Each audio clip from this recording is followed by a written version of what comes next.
You served as the commander of the 4th Fast Attack Flotilla. It was a very exciting period.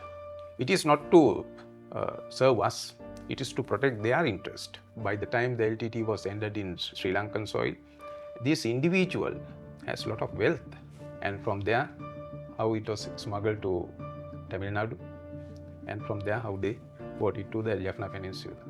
If the Navy turns, the government turns. There's a science behind this military. What we found out, it is very easy for them to transfer any of these, whether it is ammunition, whether it is artillery pieces, whether it is mortar pieces, or whether it is small arms, anything to any guy who want to have it, even for Al-Shabaab, even for Al-Qaeda. Do you think if the 9/11 attack hadn't happened, our war in Sri Lanka would have taken much longer to end? Yes, you see, 9/11, I would say. The entities that are in charge of security in Sri Lanka, are you confident of their capabilities in, say, preventing another Easter attack? Well, I have my reservations on that. We are going to have problems. From 1948 onward, every decade we have some sort of a conflict. So next is around the corner, 2030.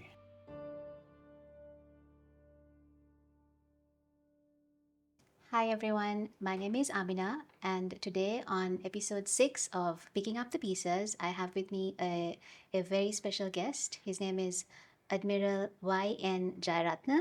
He served as the Chief of Staff of the Sri Lanka Navy during the end of the 30-year-long civil war in Sri Lanka, and he also held the role of being the Chief Hydrographer for the Sri Lanka Navy and the Joint Chief Hydrographer for the government of Sri Lanka. I have gotten to know this gentleman through his LinkedIn profile, and I've been learning a lot, especially from the articles and content pieces he shares. So I thought I have to invite him. Thank you so much, Admiral, for accepting my invitation to be here with us. Looking forward to discussing quite a few things with you today. Thank you very much, Amina, and it's a delighted to be here and delighted to have this conversation with you. Thank you. I'm sure there's many to talk about. Yes. All right. So we will head right into it. So some time ago, when I was studying about Sri Lanka's civil war, and I was also studying about the concept of terrorism, which was something I found very interesting. One of my lecturers taught us that the LTTE was designated as a terrorist organization because of what happened in 9/11. So Al-Qaeda attacked the Twin Towers, and then the designation for terrorist organizations happened across the globe following that attack, in which case Sri Lanka's civil war also had the LTTE designated as a terrorist organization. So that contributed to the LTTE's funding being cut off and many of their activities having to suffer because of that designation and the bans that come with it. And I found that so interesting because we had been suffering from a war for so long, and then a war in the US or an attack in the US contributed to our war and shaped how it progressed, right? So I'd like to start by exploring that. Do you think the designation of the LTTE as a terrorist organization following 9/11 is something that affected the LTTE a lot? And as someone that was fighting on behalf of the government of Sri Lanka in the Navy, playing a senior role as well, how did that event affect matters on the ground? Yes, you see, 9/11 shaped the entire spectrum, I would say, the global spectrum on terrorism. Although we were fighting terrorism in early 80s, so that was a watershed event. Okay. And it affected the organization, LTTE, especially on their logistics. Mm-hmm. So although we were fighting and we were discussing these things in certain forums, international and bilateral forums, the foreign governments knew something, but they were not that convinced, or they didn't see much connectivity till 9/11 happens. Mm-hmm. So in 9/11, everybody realized that how spread out this transnational terrorism is. So that prompted them to take actions. So that had a chain events from USA to Europe and to globally. Things started to change afterward. So how it came to that level is a fascinating story. Well, it's a brutal war. It's a 30 years of separatist terrorism. But within these 30 years, I would say there are millions of factors that we need to study still in depth, in detail, to uncover many things about the connectivity, development nature, and the potential that it can react again. So there's absolutely a fabulous stories are there. There are so many stories about Sri Lanka's very own ethnic conflict that need to be shared and that you will hear more of in this episode. But equally, there are tons of you out there who need to share your own stories, knowledge, and ideas. I know because I've had an itch to share my thoughts for a long time before I finally did it. This is why I co-founded Luna Yeti, my personal branding studio, with my partner. Luna Yeti has helped me and several others produce beautiful videos that help build their personal brand online.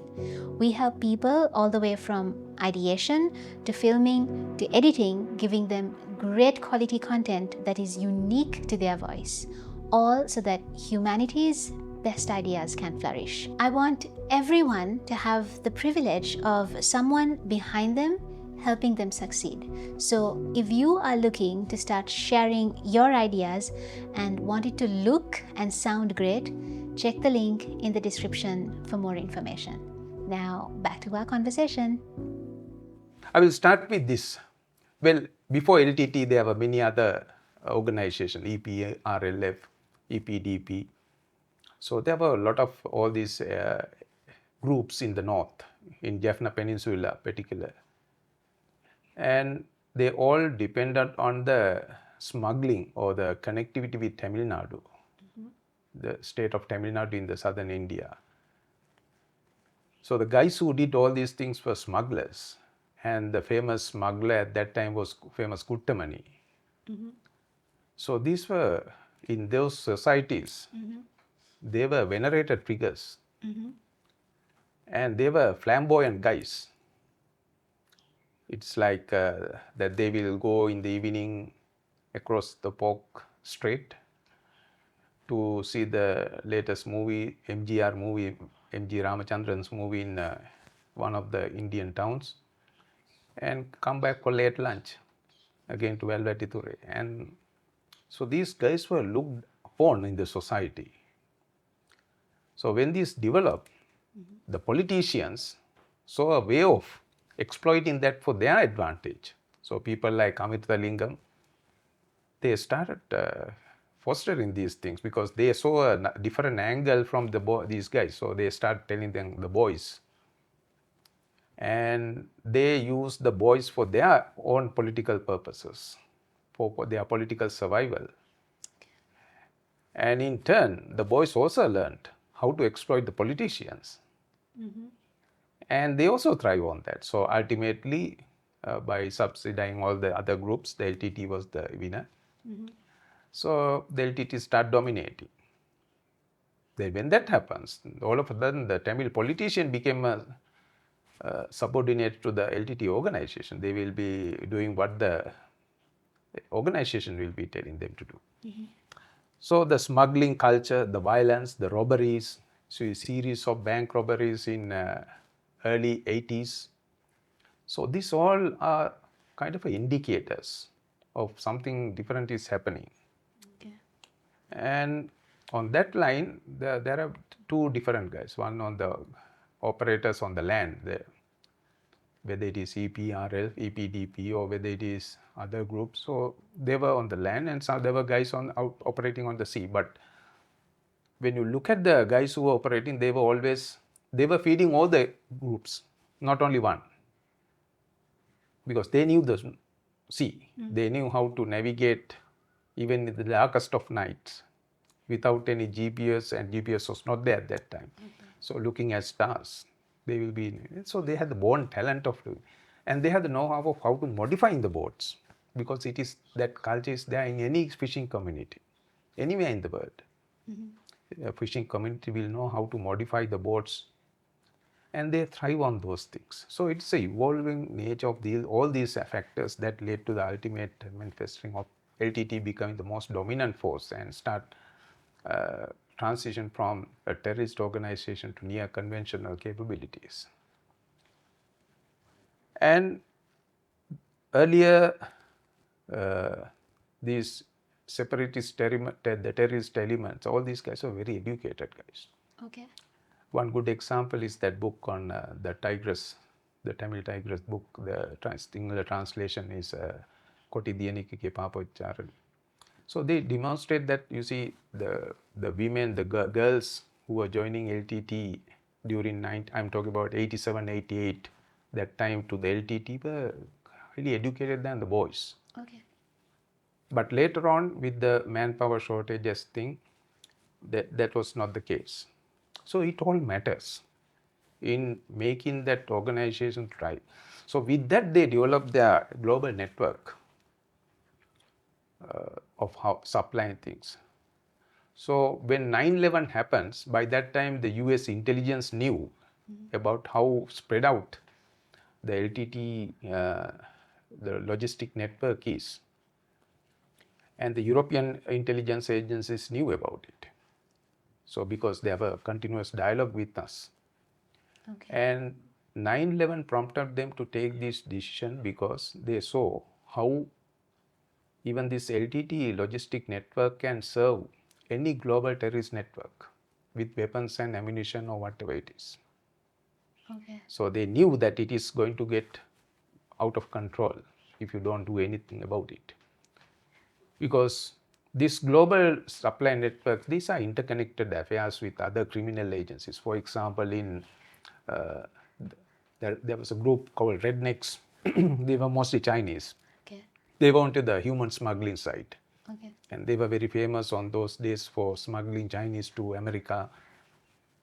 So there were many articles written about these things in Newsweek and Times magazines at that time, and they were connected because all these elements were each other. The underground network is so vast. The rednecks and the LTTE were Yes. connected. So likewise, even in Paris, there had been so many. At the beginning, there was so much of cooperation with them, but later on, they were fighting for their dominance. Okay. The various gangs were fighting for each other in the area dominance. So these were happening underneath the media coverage on the grassroots level, and these were noticed by their respective intelligences, and they knew about these things.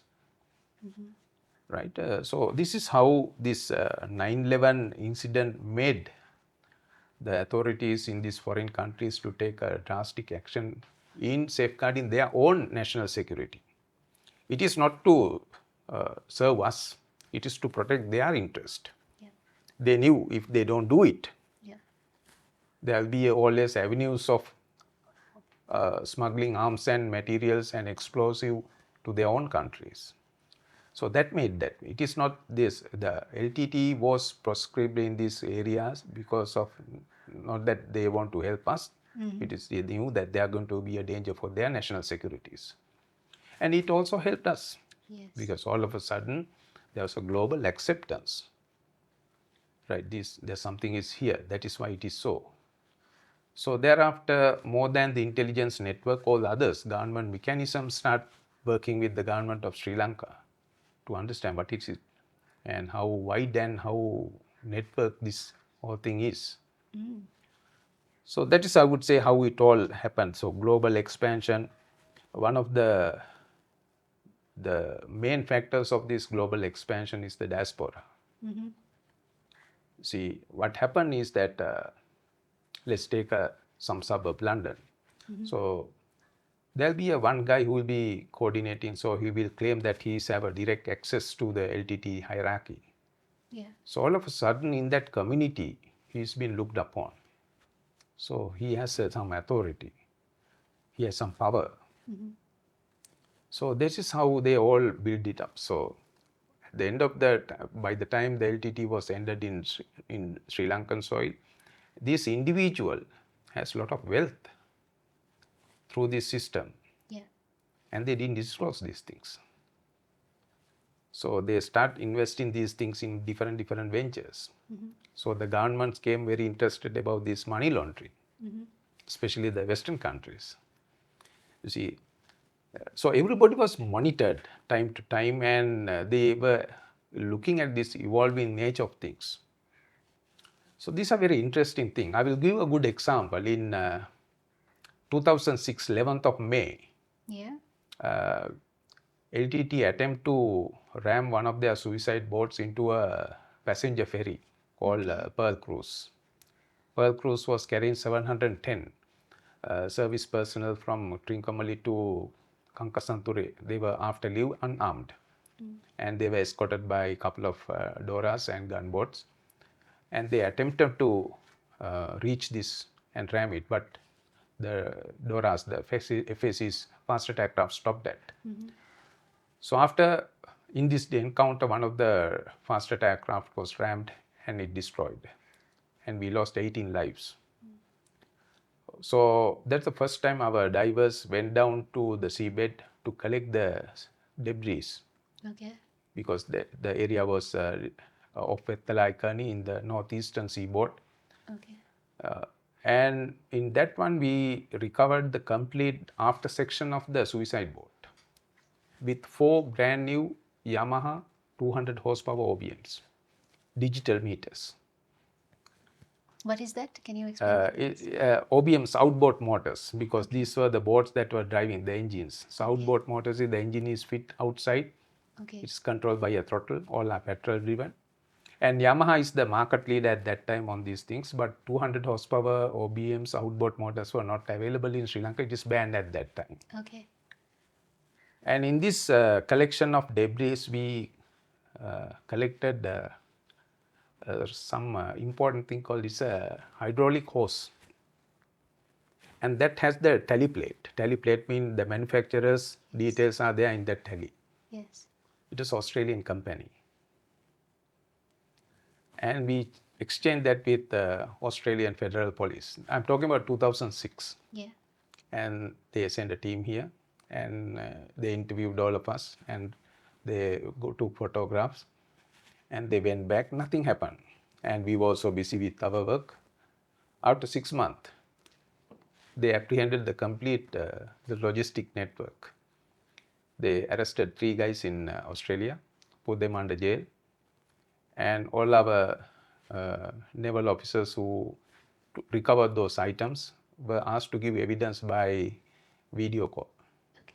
So the command of the Navy, direct operation, the diver who went down, everybody gave evidence from here on a video call.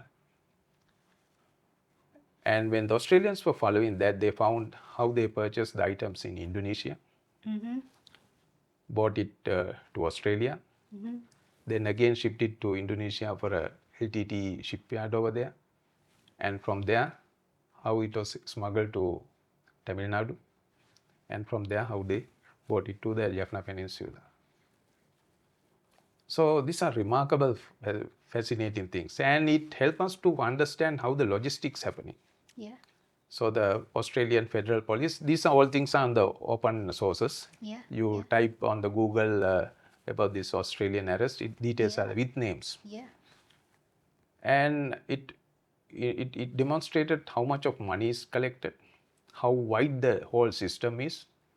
And from there onward, the Australian Federal Police was on the toes.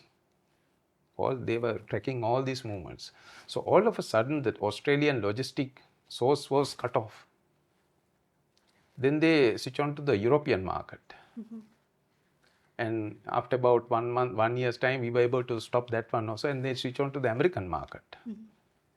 And once a shipment was coming from American-made radars, radar displays, and these things, then the American also stopped that.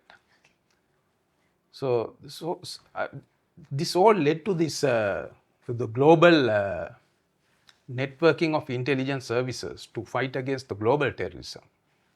So it is very easy now. When we went after the LTT gun runners, what we call the arms and ammo carrying ships that are loitering in the high seas, what we found out, it is very easy for them to transfer any of these, whether it is ammunition, whether it is artillery pieces, whether it is mortar pieces, or whether it is small arms, anything to any guy who want to have it, even for Al-Shabaab, even for Al-Qaeda. Why do you say it's very easy? You just get this is a global network. So you place the order by satellite phone, Okay. and that shipment will be sent to that guys. So it can happen. It had happened. So this all revealed, and especially the Western intelligence agencies learned a lot from us. How the global network happened and how the major underground network communicate. Do you think if the 9/11 attack hadn't happened and the following designations as terrorist organizations didn't happen after that, as it did, our war in Sri Lanka would have taken much longer to end? Well, I would say that what would have been the case if 9/11 didn't took place? It was bound to happen something. Okay. Right? As we come to know after the 9/11 attack, with a lot of new reports, books written on that, and a lot of investigative report, there's something bound to happen, obviously. So it happened to the betterment of us. So had this terrorist organization, how it's been marked or designated, will it have it? Yes, it would. Would have been taken long time, and at the same time a lot of other efforts. See, you can see the same thing. See, there was an issue in 2008.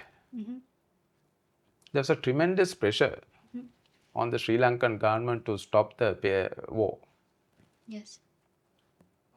And especially Tamil Nadu was to go for a island-wide, although this state hartal or agitation, it is bound to take place in the whole of southern India.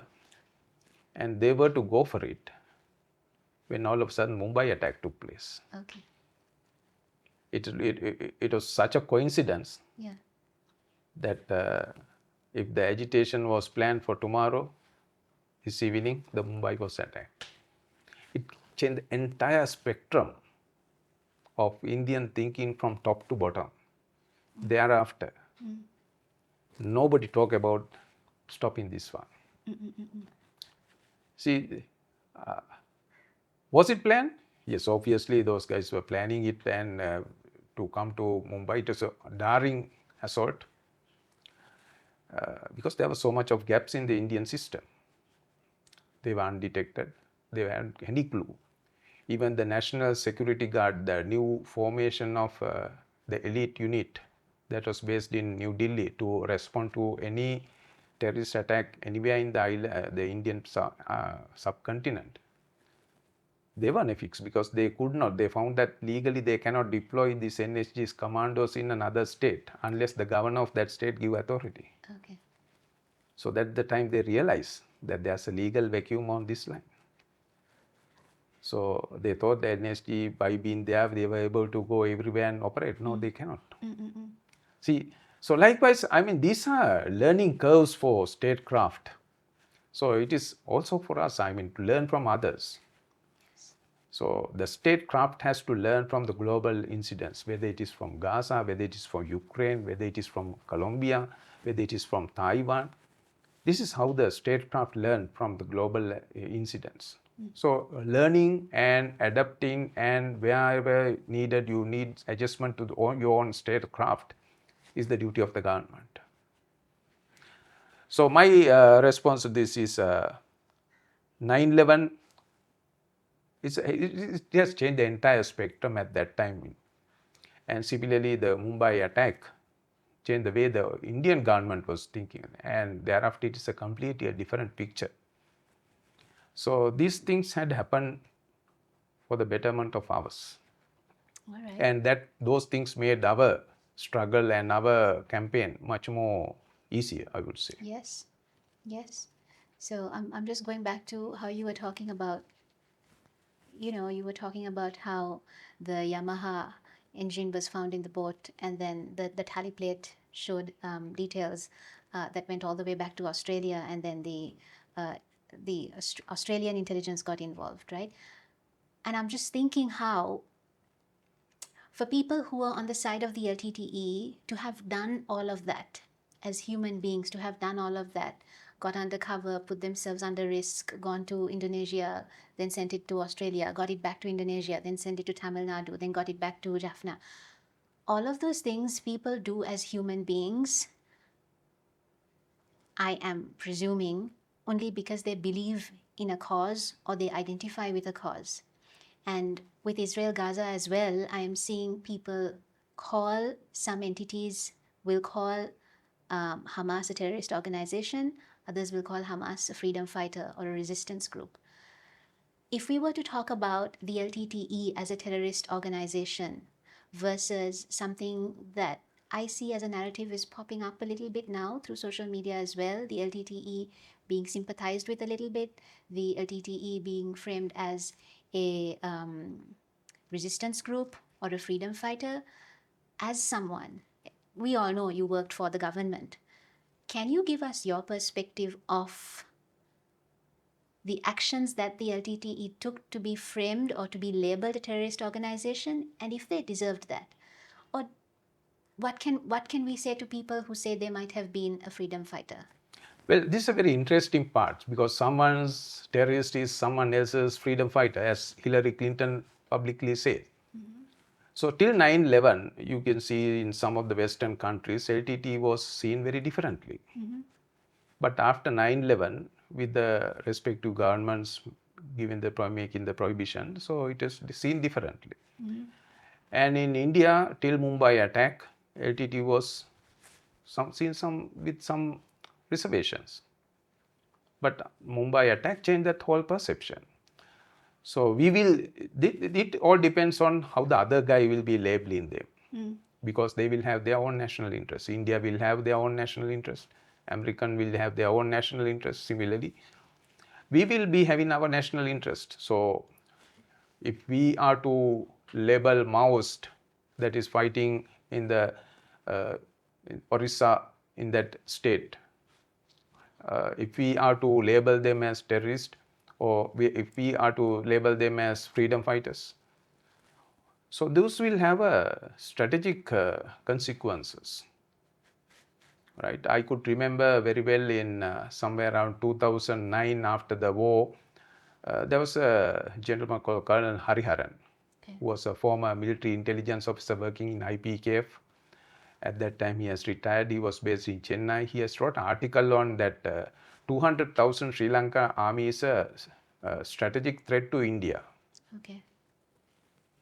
So in one of these intellectual forums, I happened to meet him. So I asked, why is that you have written like that? Why do you think it is a strategy? Do you think that the Sri Lankan army will land in Orissa and claim our heritage on that line and dominate? So we were having a quite laugh over those things. He said, that is how the game is played. I mean, in this opinion world and in this academic world, you express your opinion. So when you try to express your opinion, you will be looking at facts and figures happening on the ground, right? So even today you will find that how different, especially the European and Western think tanks, use the terminology on the Venezuelan affair and the Ukrainian affair and the Gaza affair and about the Kashmir affair. So totally different narratives. So this is how the things are there. This is how the world is looking at based on their opinion. But the government statements are the serious one. So that is why the governments will be very serious about putting that their policy papers, their press statements, because those will carry a lot of geopolitical and geostrategic consequences. So this is how it happens. So that is why we need to keep track of things, of what is happening in the neighborhood, what is happening beyond the region and globally. That makes us to come to about this security thought process. There's a science behind this military. Okay. It is not that all fight or the physical. There's a lot of science behind it. The good example that I can give is the command and control. In Sinhala, we call Anadima Saha Palane, command and control. Now, the whole military structure is based on this command and control. And in the military, the command has been, that word has been, the terminology have a definition. It's a definition say that it's a responsibility vested on an individual. The command is always on an individual. It is not in a group or not in a committee. It's always individual. So the command is empowered to make decisions. And the control, that is how you manage all the other things. So in the military, always command and control. Command is with the commanding officer. The control is within the Navy. It will be with the executive officer. Okay. The number 2 in the whole Navy. The commander of the Navy will be in command. Chief of staff will be the controlling authority. So command and control. Now this may look very rocket science, but it happens in our homes. Take example of your school time. Your class going to a class trip, and the teacher informed that, okay, boys, we'll be going for a class trip next month. Please bring 100 rupees each. So you come back home. To whom will you be giving this information first hand? One of your parents, the one that manages the money.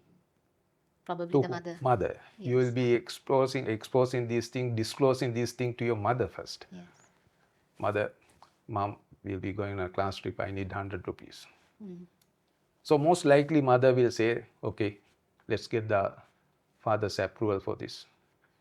So when the father comes, mother will be approaching father at the correct moment and telling, here this boy is going for a class trip, he need 100 rupees. So father, being in the ultimate command, he will say approved, not approved. Yes. That is command and control at our home. Yes. Yes. So it is happening in a different avatar in a military setup. Yeah. So even in the governance, you have to have the command and control. So this is how all things happen. So this is a part, just an example of science. So in the science, a lot of other things also about from the resource management to human management, campaign planning to strategic planning, the security thought process. I will give another example. Since our independence in 48, we are not that security conscious. We have taken it for granted. In 1971, when the insurrection took place, the complete government mechanism was taken on a surprise, right? But somehow or other, we managed to curtail it. So by that time, in 71, by 74, 75, 76, certain indications were in the north, in the northern peninsula, about this separatist terrorism agenda.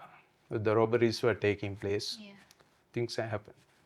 So our military mechanism, our security thought process is not only the military. It involved president, the intelligence regime, and the decision-making regime. That's the Ministry of Defense. So none of these guys at that time realized the connectivity between these. So they thought this is what the emerging indicators on ground in Jaffna Peninsula in the mid-70s are the same thing as the insurrection. So they thought that the same methodology that was adapted to 71 insurrection can be applied to curtail it. So they took it very seriously. But they forgot one thing, the foreign connectivity. Yes. The connectivity to Tamil Nadu. Yes.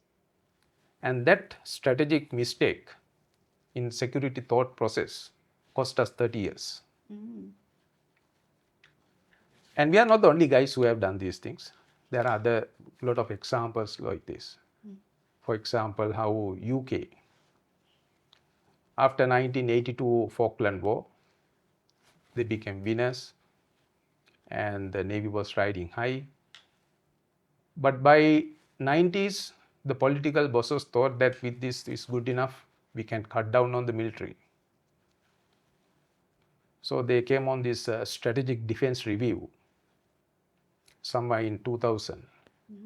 So when they wanted to get rid of Gaddafi in Libya, They found all of a sudden they don't have aircraft, they don't have ships. So they, both France and UK got together and begged Americans to step in. So this is a strategic mistake, because UK once ruled the Indian Ocean. Today is nowhere near the Indian Ocean. And they cannot compete today with any other regional navies. So these are the kind of a strategic mistakes. That is how I analyze. And these kind of stories are there around. So we cannot afford to make mistakes like that in our security thought process. So when I was looking at this security thought process as a researcher, as an analyst in our history, I found that only project that we adapted these things were the Mahaweli development project. Okay. In late 50s, when the World Bank funded program came in, the strategic thought process was embedded in that system.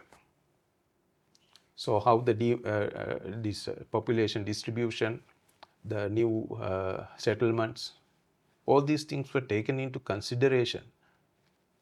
And I would recall the famous Lalit Atulat Mudali's remarks, if you don't go to the border will come to you. What did he mean by that? What he means is that the border villages, because it is the Mahaweli development scheme that shifted people from hill countries and settled them on the eastern, their sectors. Okay. And they became the border villages at one point of time, about three decades later. Okay.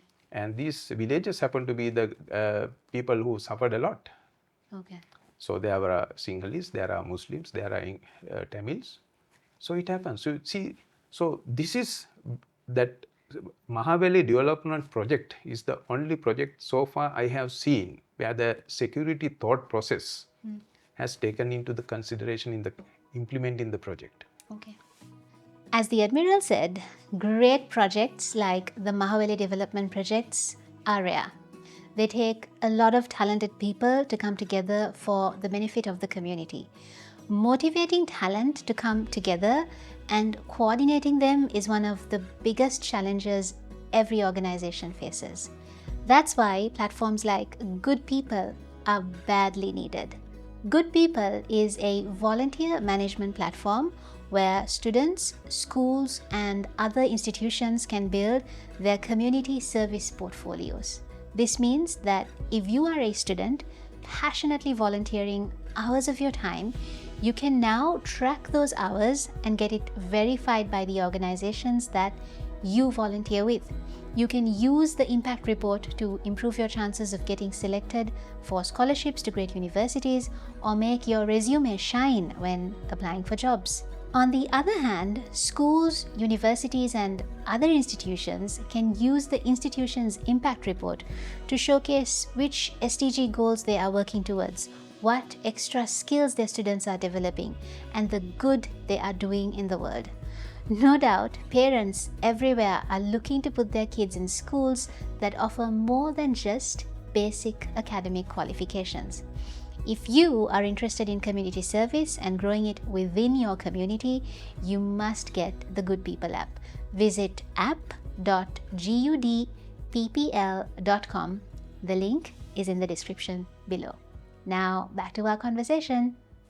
Now, coming back to the modern day realities, see, in 2013, when China President Xi Jinping disclosed about the Belt and Road Initiative in Kazakhstan in this speech, at that time, China has decided that in Djibouti we will have a forward base, because the security thought process was embedded into that system.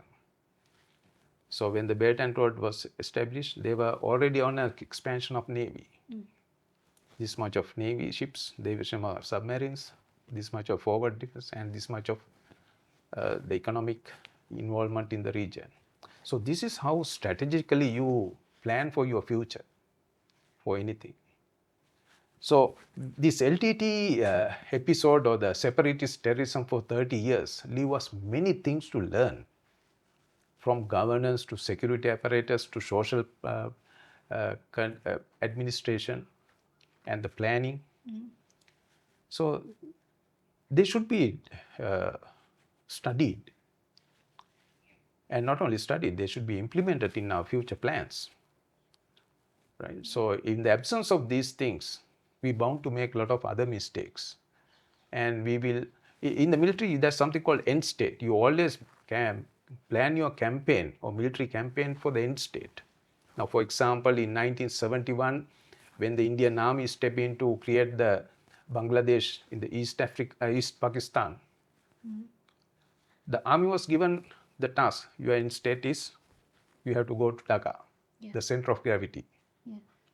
So the military maneuver was such that they maneuvered in a way that straight away it was to Dhaka. They didn't stop to clear up any other things. And all the other diversions took care of all those things, whereas the main force was straight away to Dhaka. Okay. So that's the end state. The moment the end state is achieved, the campaign is done. So otherwise, if you don't know what you want at the end of the day, you don't know how to finish it. You can very easily start a military campaign, but to stop it is very difficult. So that is where the end state is required. So these are various, the science behind the military. And that is why security thought process or security sector reforms need the best of the guys to think and advise the government on how to work it out. A couple of good movies are there on these things based on the historical facts. One is The Iron Lady, how Margaret Thatcher handled the Falklands. So when the Royal Navy Admiral is insisting on sinking the General Belgrano, the Argentinian cruiser, by shadowing the UK Navy, British Navy submarine conqueror, the decision has to be made. And the cabinet was opposing that suggestion, telling that the ship is sailing away from the battle area, so it is not a combatant, it's not a threat. So the admiral insists, no, the ships are ships and they carry exocet missile, they can change any time. So they argue that it has to be sunk, and that will give a very deterrent message to the entire Argentinian Navy. And the decision is vested on one individual, the Prime Minister, Margaret Thatcher. And she made the decision and said, sink it. And true to word, the moment Belgrano was sunk, the Argentinian Navy never came to fight again. It was the Argentinian Air Force that keep on fighting. See, these are strategic decisions. So we may come in our life somewhere into the future making these strategic decisions. So we made these decisions in our 30 years of war, separatist terrorism. There has to be decision taken. Okay, withdraw from the Jaffna fort. It's a strategic decision. We vacated that place, right? And at the same time, our enemy also was thinking the same line. What will be their strategic decisions, what were correct and what were wrong? So strategic mistake the LTTE did was that they're thinking that they overestimated them. It is because of the kind of international support and the way the Norwegians were treating them. They thought that they were riding high. They thought they can do everything. And they badly underestimated the synergizes effort of the political will and military will. So let me go back to this political will and military will. These are all the science behind it. See, I would say there are 3-4 phases. One is during JR time, because the complete machinery failed to understand the emerging terrorism in the north, and they compared it to the resurgence in 71, thought that is the same as that was. Nothing can be done. But they forgot about the foreign connectivity. And J.R. Jayawardena's political inclination towards the Americans, the famous Yankee Dickey episode. And Russia at that time was pro-Russia. India was at that time pro-Russians. See, this conflict, everything goes into this strategic soup. Then came President Premadasa. So he thought that he knew everything, and he just disregarded all the military estimates and predictions and analysis that LTTE will be doing this. He thought, no, LTTE is working with me, and I am very successful in that. and he was taken out. Yeah. See, he's paid the price. So in the military, there was a time where there was no political will, but there was a military will. Okay. General Kobbekaduwa's time. Okay. So all the military apparatus were working together. The moment General Kobbekaduwa and Brigadier Vijay Vimarathna, they died, that military will was almost, in a flash, it was gone. Okay. Then after 1992, 8th of August 1992 is where General Kobbekaduwa died. After came this period of where there was no political will and there was no military will. So with that came President Chandrika Kumaratunga. The moment he came, she had the political will, but there was no military will. Yes. And her political will lasted only for 3 months, just like a soda bottle. After 3 months, it's gone. A debacle after debacle, failures after failures. The only the key or silver line was the reverse operation, capture of Jaffna. Other than that, nothing. So we had a series of debacles leading to 2002 ceasefire agreement where there was no political will and there was no military will. So in 2005, end of 2005, with President Mahinda Rajapaksa coming into power, all of a sudden that political will was there. Okay. And fortunately, and all those young officers who were working under Kobbekaduwa and Vimarathna, they were in the senior positions. Yeah. They knew how to work it out. So when the political will and military will synergize, it's a force no war has lost anywhere in the world in the history. Okay. When the political will and military will synergize, it's a force with unbearable power. A war never had been lost when these two merged together. And what we were fighting for some 27 years was finished within 3 years. Rest is history. See, so that is why the political will matters. To complement that political will, there have to be a military will. So how to keep the military will all the time? It's a part of the statecraft because military is a tool for the government. So that is why USA, American government all the time engage in all over the world. Even there's no conflict, they will do joint exercises, will have some engagements, and they will have their men trained in the snow hills or in the deserts, in the jungles, anywhere, because they keep the complete military mechanism in shape. At any point of time where they have to execute some strategic decisions, there's a tool for them. Or working in disaster management like what they just did with Cyclone Ditwa. Yeah. That all give certain experience and it will keep that Momentum your high. skill high, skills for polish all the time. Yes, yes, yes. You served as the commander of the 4th Fast Attack Craft, the 4th FAF, right? That's the 4th Fast Attack Fleet. Flotilla. Flotilla. So let me say that again. You served as the commander of the 4th Fast Attack Flotilla. And this was during the time when the war was slowly coming to a close. Can you talk to us a little bit about what that was like? What was your role like? What did you have to do? What were you responsible for? Because this 4th Fast Attack Flotilla has been named quite a few times, even in my previous podcast with Dr. Dayani. She was talking about the work that specific flotilla was responsible for and how it represented the Navy so well and did a lot of work in eliminating the LTTE. Can you tell us what your role was like? What did you do?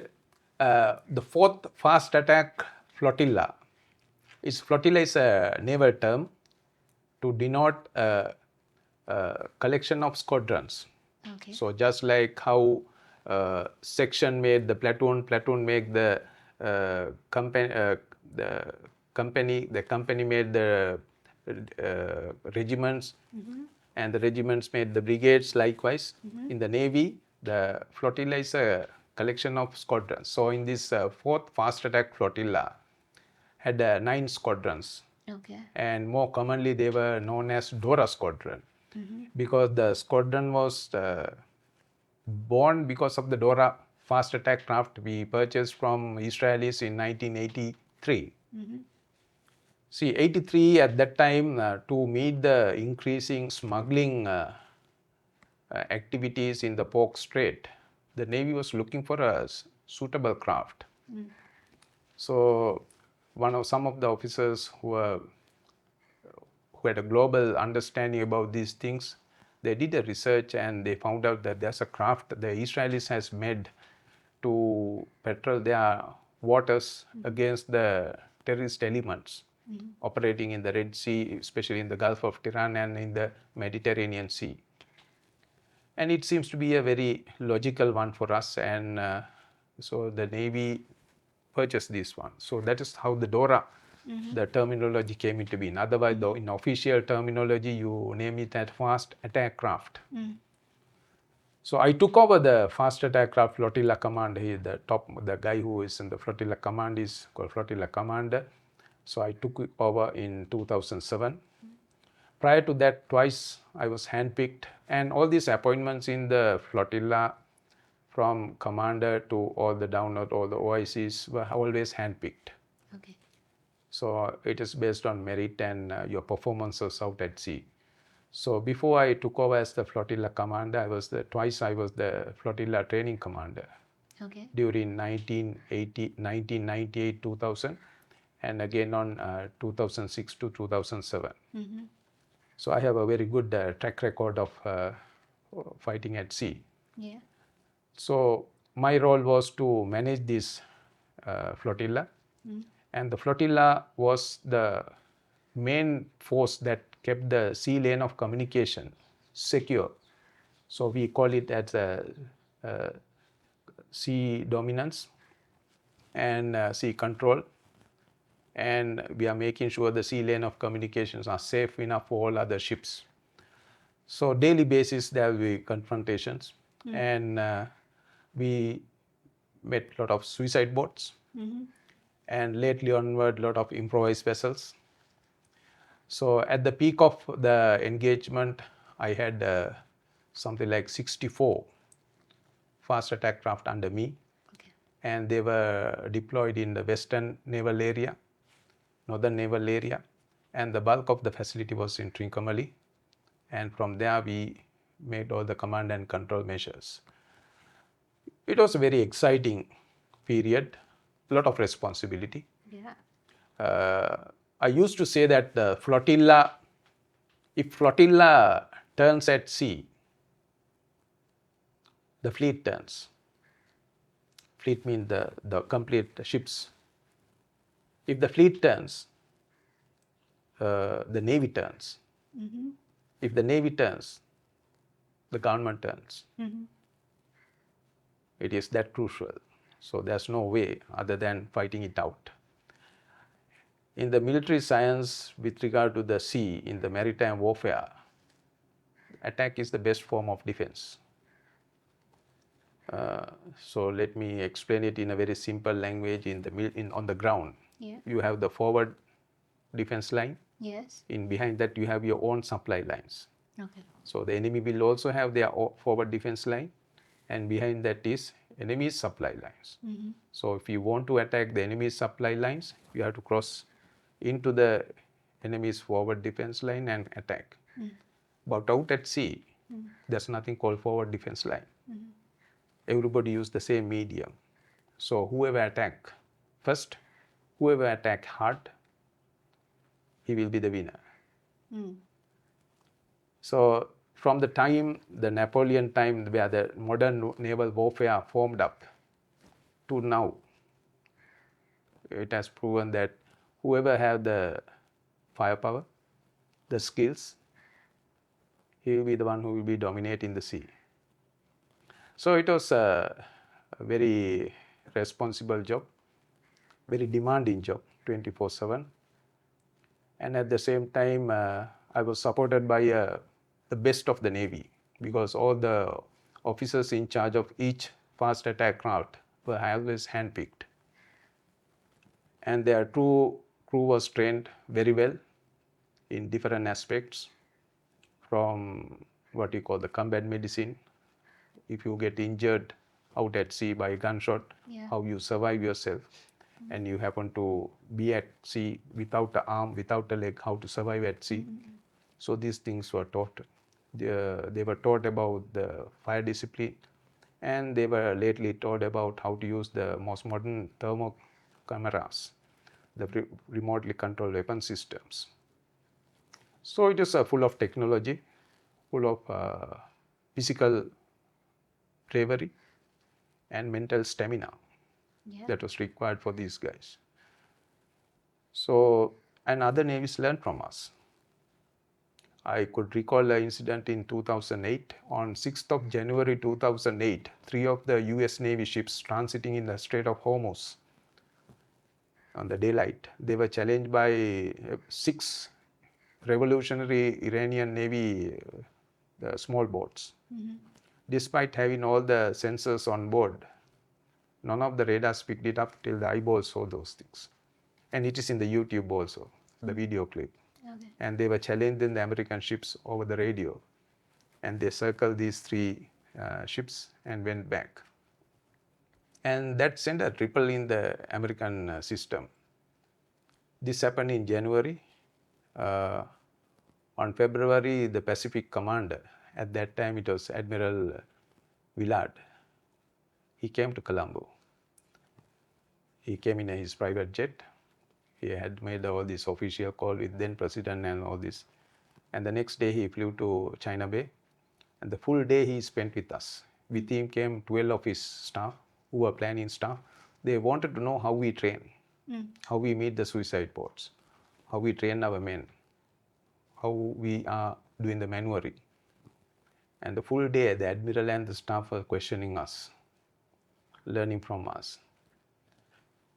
And they went back and they wanted one of our best officers at that time, Travis Sinnaya, to come and lecture them on the small boats warfare in Hawaii. Okay. And they want me to come and explain these things in one of their training schools in Mississippi. Okay.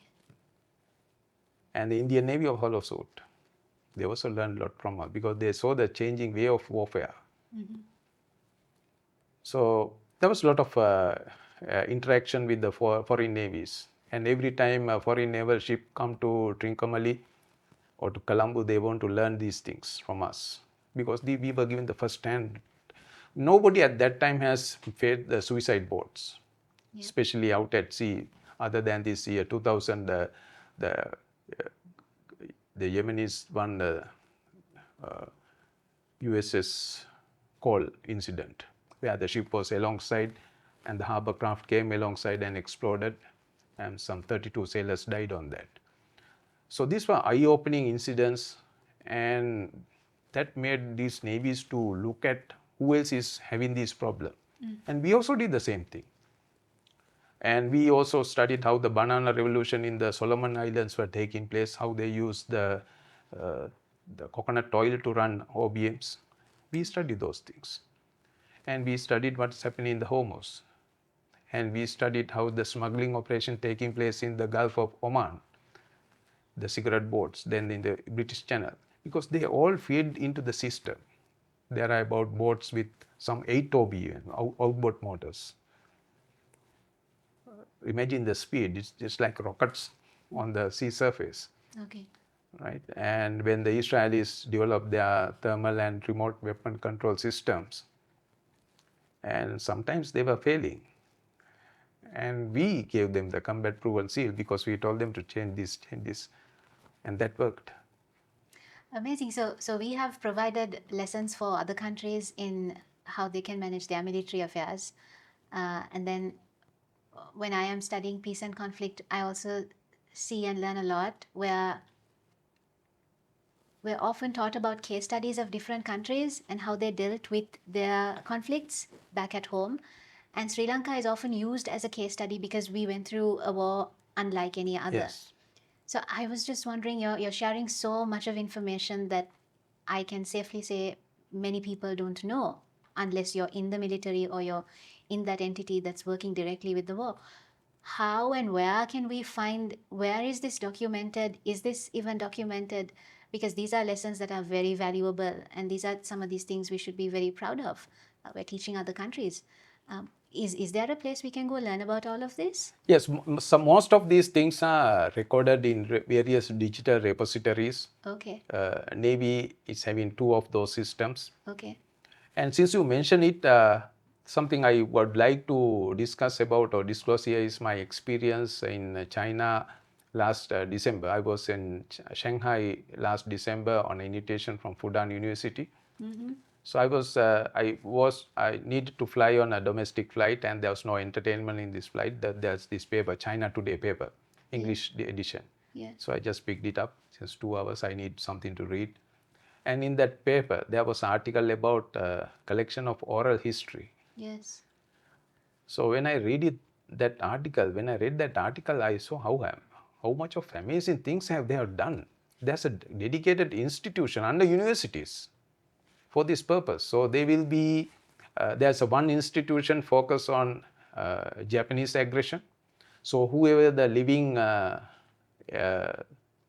past, the resistant fighters of Chinese origin at that time, so they have been interviewed in similar arrangements like that, and that oral history has been recorded. And they are expanding it to various other things also. So, because most of these things are never on paper. Yeah.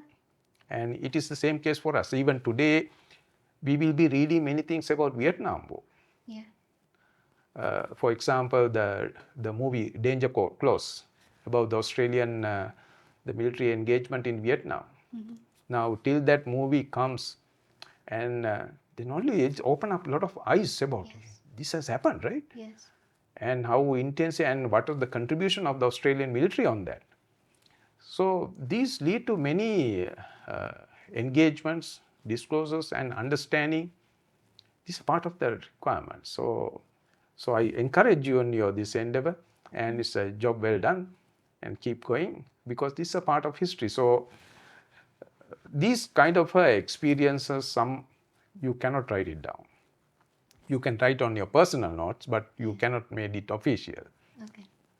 And there are many things that we doesn't have much document to prove or stand by. For example, I will narrate another incident. It happened in 2007. No, it happened in 2008, late 2008. At that time, I had relinquished my command, and I was the Deputy Director Operations in Naval Headquarters. One of the Doras patrolling off Mullaitivu reported a single dinghy making a dash towards Trincomalee. Okay. So it's about 7 o'clock in the morning, highly unusual time. And it's a single dinghy, fiberglass boat that making a continuous little far away from the coastline. So we advised the 2 Doras to approach it very cautiously. And it was trailing them, and this boat was continuing. And there's only 2 people to be seen, look like 2 men. And the moment they cross Kokila area, the FAC is intercepted and closed up to find out there are another 3 females in the dinghy.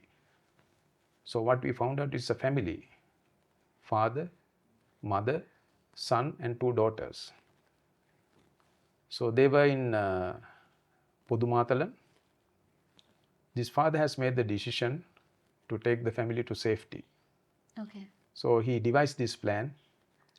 So whatever the kerosene quota that he collected it, and masquerading as a fishing boat, they got all the 3 females hidden on the forward part of the dinghy, so it cannot be seen. And they went out to sea at the authorized time from LTTE and pretended to be fishermen, and with the dawn lights, slowly make it to the far away from the coastline. And when they thought that they are safe enough, they started to make the dash. Okay. Amazing story. They wanted to escape being under LTTE control. Yes. So they gave a lot of information about how things are happening and what is happening, and they disclosed that none of the relief materials sent by the government is not reaching them, and everything is confiscated by LTTE, and how brutally and how forcefully they have been administered. And this is an absolutely mesmerizing story. And I think they all migrated. But for that father to make that decision, it's something that I would say extraordinary. Because they knew that they couldn't do it from the land, and for the safety of children, he took that decision. And so there's no proof to document this story at all. Yes. The movement was documented, but we couldn't disclose the names and things because of the security reason at that time. And most of this document is now lost. And also for their safety, probably, right? Yes. Documenting stories like these is so important because future generations can learn from the lessons of the past. And this is why I want to tell you about the amazing work done at the Sri Lanka Barometer. The Sri Lanka Barometer is a research initiative to deepen the understanding of how Sri Lankans perceive reconciliation. Every 2 years, they do an island-wide survey, analyze the data, and report on a variety of quantitative indicators that map our understanding of reconciliation. And the best part about it is that they have made a free online tool that you can use to review the indicators and the data behind it. If you're a student, this data can be used to improve your assignments and dissertations. If you're a researcher, this is valuable data for your work. And if you are a policymaker, this data can help inform what your constituents care about the most and help you draft policies in line with what they care about.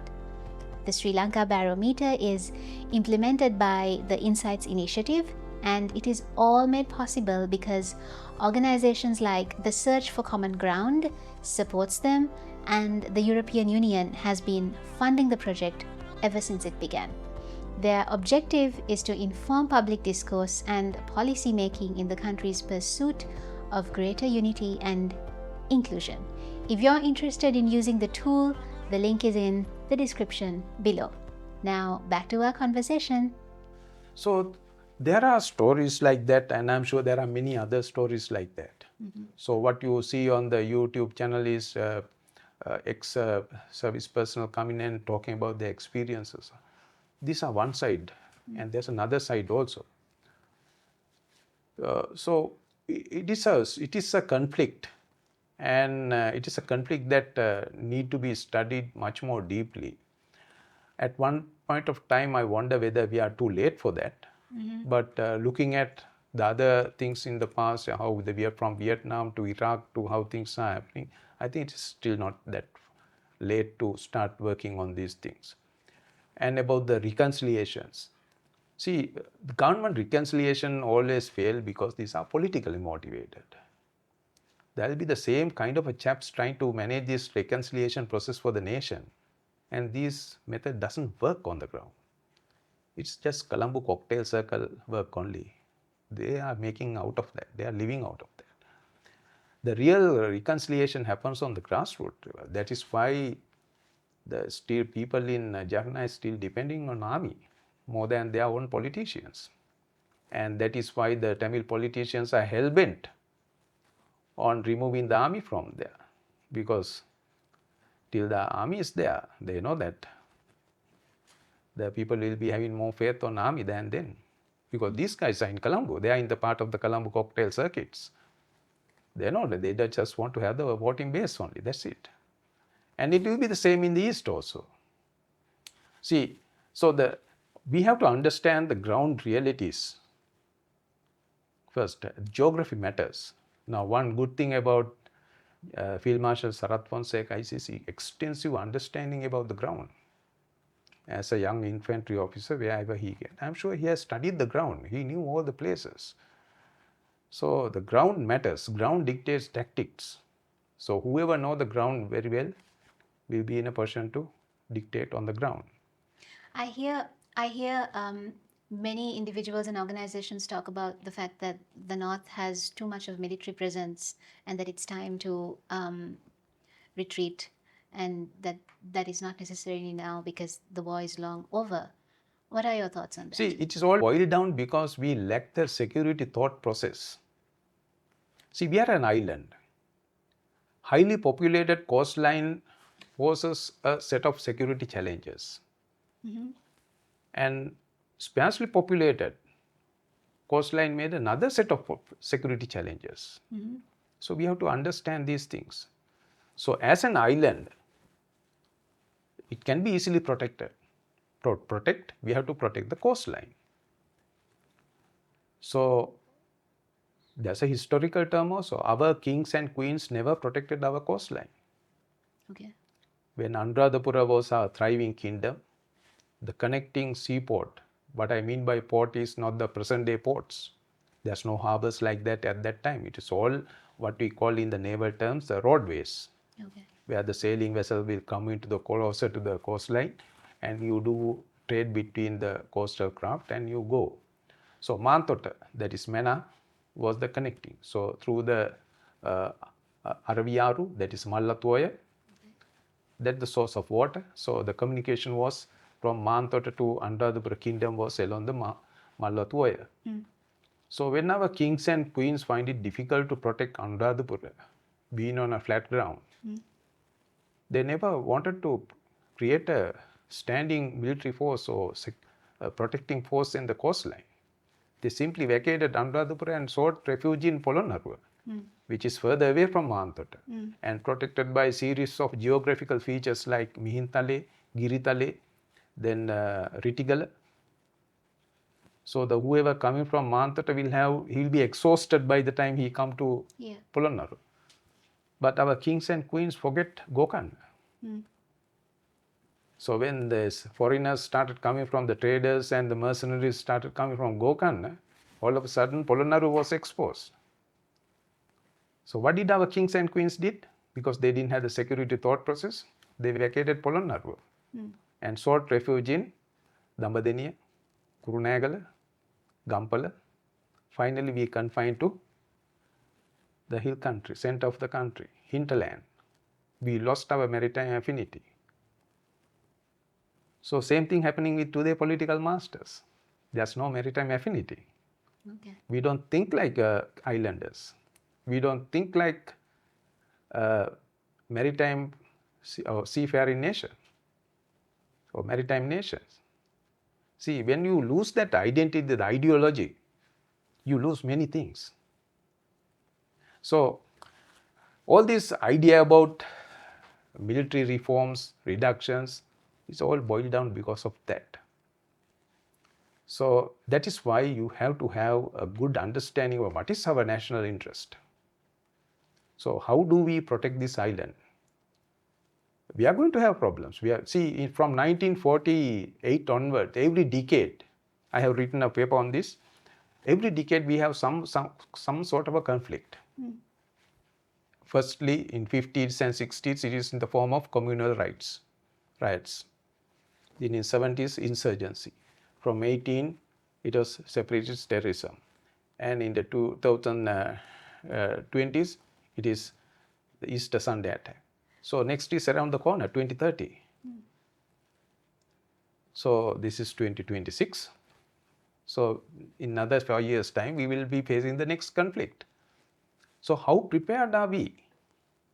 So these are the strategic plans. That is where the security thought process take into place. Now for security thought process, you take everything into account. From demography, disturbance, the roads, the cultivation, power. So let me take another example with regard to the maritime. Now Gulf of Mannar, what I mean by Gulf of Mannar is the sea area to the west of this island and the east of Indian subcontinent, the southernmost part. So in the Gulf of Mannar, we have the Norichole, the power plant that produces nearly 50% of our power generation. So that becomes the vital spot, Marmastan, strategic critical infrastructure. It become a critical infrastructure in our power generation, because if something happened to Norwich Chorley, as it usually do every time, we will be without power. Similarly, on the other side of the Gulf of Mannar, on the same line, is the Indian nuclear power plant, Kudangalam. Yes. Yes. So it is a critical infrastructure for Indian government. The why they expanded on Kudangalam is it is the furthest from their rival enemy, the Pakistan. They thought that the part is the best, but it is remain the ocean. So Gulf of Mannar all of a sudden become a national interest for Sri Lanka, as a national interest for India. So when we design our security thought process, we have to take into account the neighborhood issues also. And that is how the neighbor think that, okay, these guys are thinking on that line, that is good. It's good for us also that he's thinking about our concern. And that is how it made. So that is, these all thoughts and things about the reduction, vacating is because there's a lack of security thought process. So you see, everything in this island nation is basically political driven. So everybody wants to push their political manifesto, not the national manifesto. In fact, I doubt at certain times whether this island nation would like to have a national security advisor's office in here, because nobody wants to have a national interest above the party interest. In our political culture, what matters is the party interest. The party strategy, party interest is the supreme. Whereas the national interest is far more superseding that. Yeah. But nobody wants it. So when you look at the political culture of all the presidents we had, let's say for the last 40 years, you will see that nobody wants to have it. It is because everybody wants to have their political manifesto be the supreme document, not the national document, national interest document. See, when we have the national security document or national strategy or national interest at the foremost, none of these nonsense stories will come into play, because everything has a reason for it. If we don't do it, we will never have a economic development. China's white paper on defense very categorically say, without security, there's no economic development, and without economic development, there's no security either. And it is reflected in different wording or versions in even in the American, even in the UK, even in the Indian documents. Yeah. So these two go hand in hand. See, in 1995, can you remember there was a campaign called Sudunelu? I was just born. Right. So. Okay. So this whole idea was to denounce the violence or the fighting or the war. Okay. So behind that, the whole idea was to control the military, come down on military. So if you come down, the history proven itself, there's no economic development took place. Nothing happened. Mm-hmm. There's disasters all the time. So these are very delicate matters that the statecraft has to understand and balance.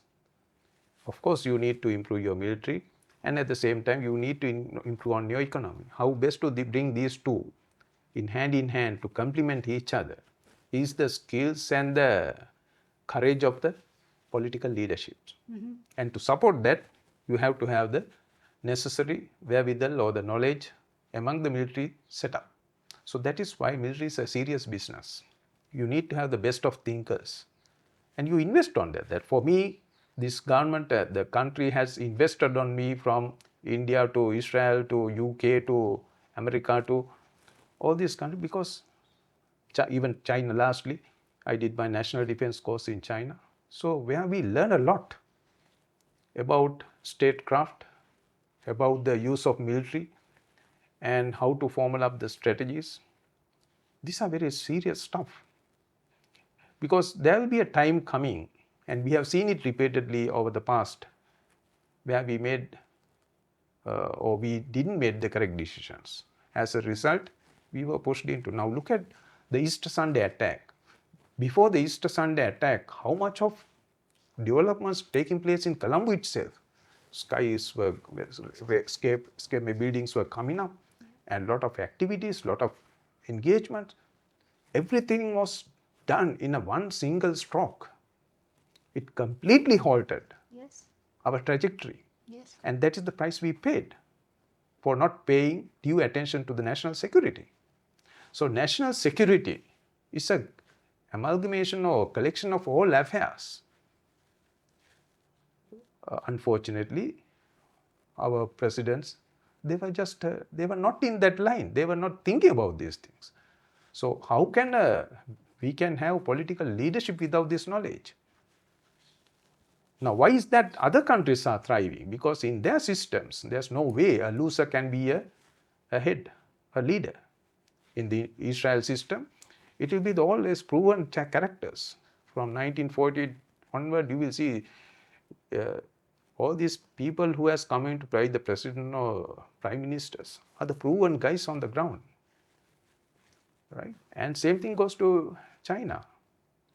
In the Chinese system, there's a very good video clip about a gentleman called Eric Z. He explained how the Chinese, in the Communist Party, there's a separate department, how they groom their politicians. Okay. So when you go through that mill, go through that process, obviously you have to be a proven character to be there. There's no way a loser will be coming to the top. And we see the same thing in Prime Minister Modi's government. Look at the people over there, whether it is Sita Raman or whether it is Jayashankar. Look at the substance, look at the character. And some 40 years back, Indian politics were dominated by all these rudiment guys, I mean the warlords. But today all are qualified guys. So this is how the transformation takes place. When these take place, when these things fall into places, you will see the complete statecraft work very fine. It doesn't mean there will be no challenges. There will be challenges every time, every minute, every second. But there will be ways of working out things for the betterment of your national interest. So what is our national interest? So it is an episode itself, I would say.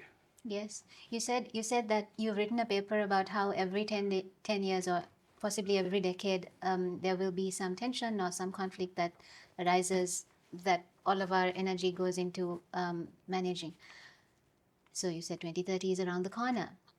Now, looking at the Indian Ocean, and because you've worked a lot in the Indian Ocean, and I visited that lecture of yours a couple of months ago, and I learned quite a bit, I was wondering, with the rise of terrorism in Africa and Al-Shabaab in Somalia, and then what's happening in Yemen right now as we speak, with the Houthis and with Al-Islah, and also with what's happening in the Middle East, do you think those ideologies and the violence that is there, that we share that ocean with them, could spill over into Sri Lanka? Yes, it will spill over in different ways, directly or indirectly, in different avatars. We will never know about these things, but there will be indicators on that. Mm-hmm. Since you mentioned about this global affairs, you see there's no enemies for us, for a country like Sri Lanka. Mm-hmm. Every country will be pursuing or pushing their national interest. And when you push your national interest, there's no friends either. Yep. That is what the Trump has shown. Yep. Right. So we should be pushing our national interest and keeping an eye on all this development. As you said, the Horn of Africa, the Red Sea is going to get more complicated. And in a way, it will be good for us in a part of the maritime trade, because the Colombo port will be benefited. Okay. But at the same time, will it have a spillover effect? Yes, because of the communities, the extremism that is there lurking around, unknown to us in our own societies. So if we put our guard down, things can happen. Because when they see that there's an opportunity for that, this guy is going to strike. See, it has repeatedly shown in the Europe and even in the Australia, in the Bondi Beach. Yes. So with so much of control and surveillance and the systems in place, still these things take place. So we are around the corner, and in that case, in 28 onward, we start paying our debt. So till 2030 is a time that we cannot afford to have a conflict within ourselves. Yeah. Our production has to go up. Yeah.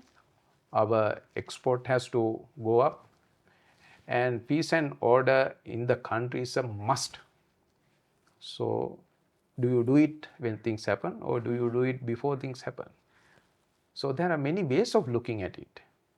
Pre-positioning, monitoring, personal identification and tracking. So it is a subject itself that we can talk about. Are you confident of the entities that are in charge of security in Sri Lanka? Are you confident of their capabilities in, say, preventing another Easter attack? Well, I have my reservations on that. Because somewhere along the line, we are not getting the best into that system. Okay. So we are going to pay that price somewhere.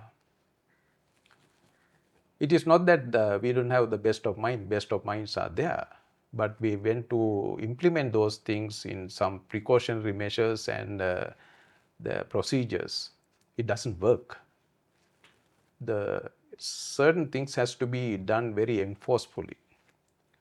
Now, for example, if I would say some 5-6 years back, this idea of integrated border management system came into being.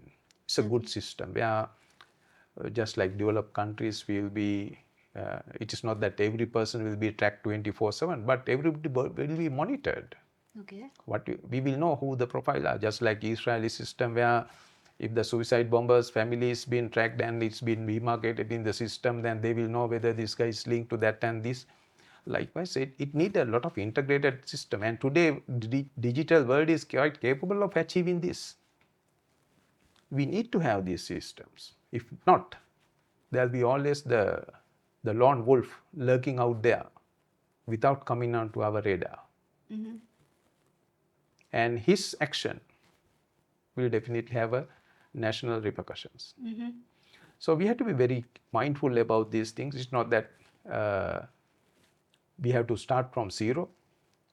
We are there somewhere, but somewhere along the line things are not connected, and that happened because people don't have that knowledge. Okay. That 360-degree or the bird eye view on things. The statecraft has to understand that these are required. There's a next 5 years till 2030, we cannot afford to have any internal disorders or conflict. So how best that you manage your population, how best you meet their requirements, it all matters. And the scope is really high, from media to social media to expression, independence of expressions, and people's ability to spend or live in their normal life, earn and educate. See, it matters. See, some of the indicators, Bangladesh, Maldives, are kind of a signals around us. Mm-hmm. The Bangladeshi system started as separately, and today now it is turning up to another turn. So anti-Indian. So it is not good for us also. It's not good for the region also. So we have to be very mindful about this thing and help each other.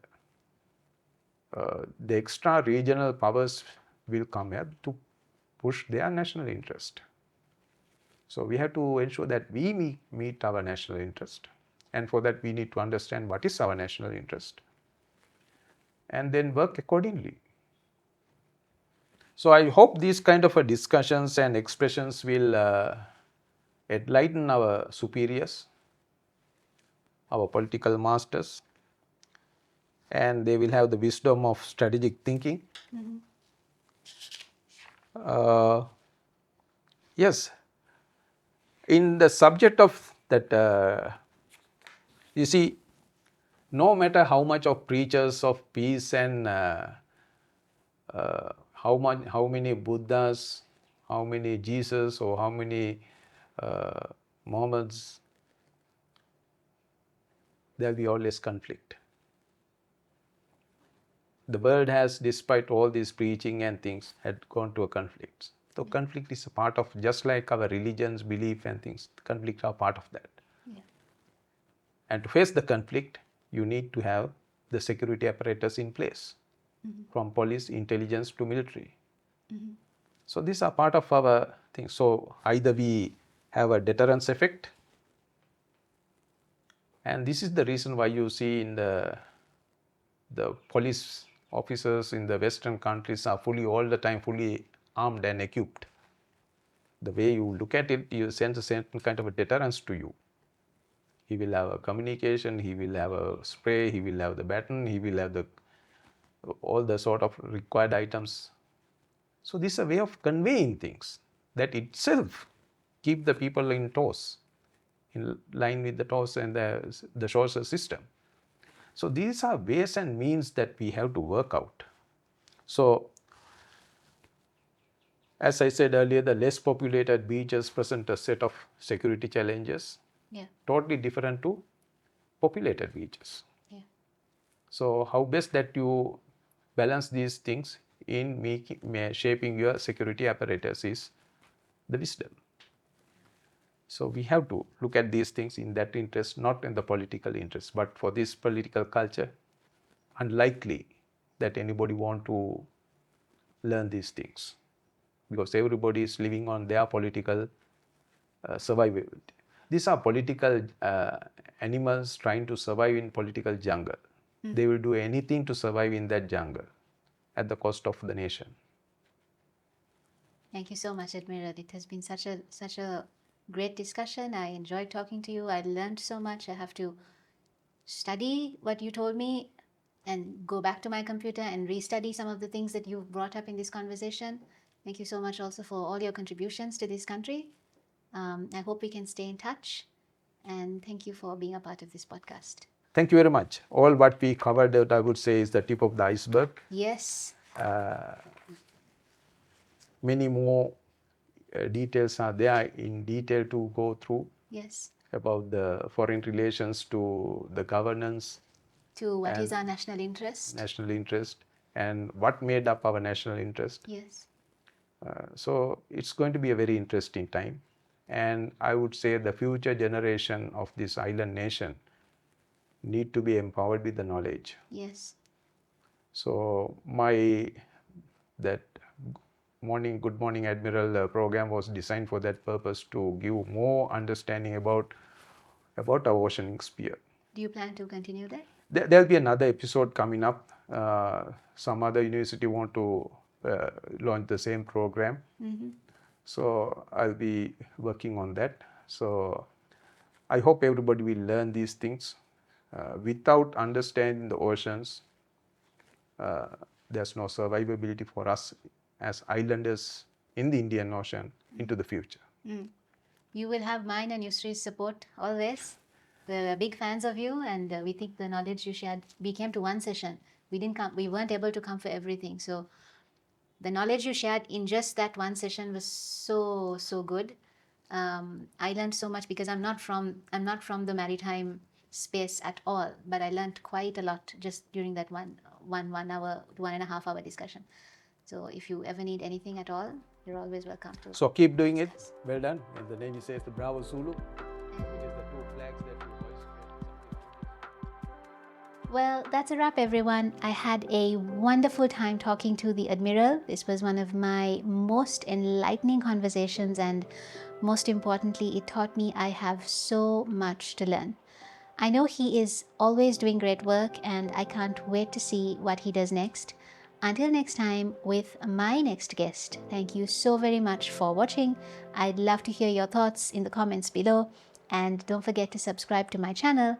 I'll see you soon.